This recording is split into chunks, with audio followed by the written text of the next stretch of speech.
ഈ അപകടമുണ്ടായതിന് തൊട്ട് മുമ്പ് ദിവസങ്ങൾക്ക് മുമ്പാണ് വിജയുടെ മറ്റൊരു പ്രതികരണം വന്നിട്ടുണ്ടായിരുന്നത്. ഇപ്പോൾ കേന്ദ്രത്തിൽ നിന്നും നരേന്ദ്രമോദിയോ അല്ലെങ്കിൽ NDA സർക്കാരിൻ്റെ ഭാഗമായിട്ടുള്ള അമിത്ഷായോ ഒക്കെ ഇവിടെ വന്നൊരു പ്രസംഗം നടത്തിയാൽ നിങ്ങൾ ഈ വിധത്തിൽ നിയന്ത്രണങ്ങൾ ഏർപ്പെടുത്തുമോ എന്നാണ് ഇപ്പോൾ കഴിഞ്ഞ ദിവസം വിജയ് സംസ്ഥാന സർക്കാരിനോട് ചോദിച്ചിരുന്നത്. അപ്പോൾ ആ വിധത്തിലേക്ക് ഒരു രാഷ്ട്രീയ ആരോപണങ്ങൾ ഉന്നയിച്ച പശ്ചാത്തലത്തിൽ സ്വാഭാവികമായിട്ടും സംസ്ഥാന സർക്കാർ ഏർപ്പെടുത്തിയ ക്രമീകരണങ്ങളിൽ നിയന്ത്രണങ്ങളിലൊക്കെ ഒരു പരിധിവരെ ഒരു പക്ഷേ ലഘൂകരിക്കാൻ കാരണമായിട്ടുണ്ടാവാം. ഏതായാലും ആ ക്രമീകരണങ്ങളുടെ കുറവും ഈ വിധത്തിലുള്ള പരിപാടി സംഘടിപ്പിച്ചതിലെ വീഴ്ചകളും സുരക്ഷാ വീഴ്ചകളും ഒക്കെ ഒരു മാനുഷിക ദുരന്തത്തിലേക്ക് തന്നെ എത്തിയിരിക്കുന്നു എന്നുള്ളതാണ് ഏറ്റവും പ്രധാനപ്പെട്ട വാർത്ത എന്ന് പറയുന്നത്.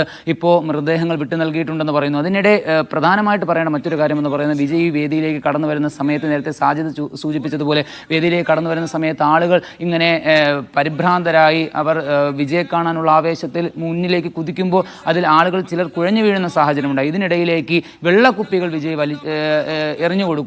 അത് സ്വീകരിക്കാനായി ജനങ്ങൾ തിരക്ക് കൂട്ടുന്നു. അതിനിടയിൽ ദുരന്തമുണ്ടാകുന്നു എന്നൊക്കെ പറയുന്നത് വിജയെ സംബന്ധിച്ചിടത്തോളം അദ്ദേഹത്തിൻ്റെ ഉത്തരവാദിത്വവും കുറവ് തന്നെയാണ്. പ്രത്യേകിച്ച് ഒരു ശൈശവ ദശ പോലും പിന്നിട്ടിട്ടില്ലാത്ത തമിഴ്നാട്ടിലൊരു രാഷ്ട്രീയ പാർട്ടിയാണ് TVK എന്ന് പറയുന്നത്. അടുത്ത 2026 നിയമസഭാ തെരഞ്ഞെടുപ്പിൽ സംസ്ഥാനത്തൊരു സർക്കാർ രൂപവൽക്കരിക്കുമെന്ന അവകാശവാദത്തോടു കൂടി സംസ്ഥാനത്തുടനീളം പ്രചാരണം നടത്തിക്കൊണ്ടിരിക്കുന്ന ഒരു പാർട്ടിയാണ്. അപ്പോൾ ആ ഒരു പാർട്ടിയെ സംബന്ധിച്ചിടത്തോളം ഒരു വലിയ ഉത്തരവാദിത്വം തന്നെയായിരുന്നു ഇന്നലത്തെ പരിപാടി സംഘടിപ്പിക്കേണ്ടതും കൃത്യമായ സുരക്ഷാ ക്രമീകരണങ്ങളോട് സംഘടിപ്പിക്കേണ്ടതെന്ന് പറയുന്നത്. എന്നാൽ ആ സുരക്ഷാ ക്രമീകരണങ്ങളിൽ വീഴ്ച പറ്റിയെന്ന് തന്നെയാണ് ഈ 39 മനുഷ്യരുടെ നഷ്ടപ്പെട്ടു പോയ 39 മനുഷ്യരുടെ ജീവൻ നൽകുന്ന തെളിവെന്ന് പറയുന്നത്. ഏറ്റവും പ്രധാനമെന്ന് പറയുന്നത് 9 കുട്ടികൾ ഉണ്ടായിരുന്നു എന്നുള്ളതാണ്. 9 കുട്ടികളും 17 സ്ത്രീകളും ഉണ്ടായിരുന്നു എന്ന് പറയുന്നത്. ഒരു മനുഷ്യൻ്റെ അടിസ്ഥാന ആവശ്യമായിട്ടുള്ള വെള്ളം, അവകാശമായിട്ടുള്ള വെള്ളം പോലും നൽകാൻ കഴിയാതെയാണ് ഈ ലക്ഷക്കണക്കിന് മനുഷ്യരെ ഒരു സ്ഥലത്തേക്ക് എത്തിച്ചിട്ട് അവിടെ പരിപാടി സംഘടിപ്പിക്കുന്നു. അതിന് മണിക്കൂറുകൾ വിജയിക്കാത്ത ആളുകൾ നിൽക്കുന്നു. മണിക്കൂറുകൾക്ക് ശേഷം വിജയ് അവർക്കിടയിലേക്ക് വരുന്നു.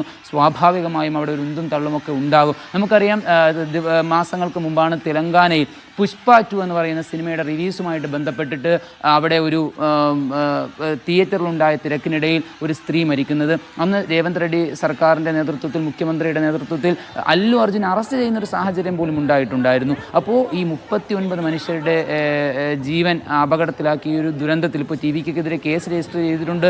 കേന്ദ്ര ആഭ്യന്തര മന്ത്രാലയം സംസ്ഥാന സർക്കാരിനോട് ഈ ദുരന്തത്തെക്കുറിച്ച് റിപ്പോർട്ട് തേടിയിട്ടുണ്ട് എന്നുള്ള വാർത്തകൾ വരുന്നു. അതുകൂടാതെ വിരമിച്ച ഹൈക്കോടതി ജഡ്ജിൻ്റെ നേതൃത്വത്തിലുള്ള ജുഡീഷ്യൽ അന്വേഷണങ്ങൾ പ്രഖ്യാപിച്ചിട്ടുണ്ട് എന്നുള്ള വാർത്തകൾ വരുന്നു. അപ്പോൾ ആ വിധത്തിലൊക്കെ ഒരുപാട് രാഷ്ട്രീയപരമായ സമ്മർദ്ദങ്ങളൊക്കെ വിജയുടെ മുമ്പിൽ ഇപ്പോൾ നിലനിൽക്കുന്നുണ്ട്.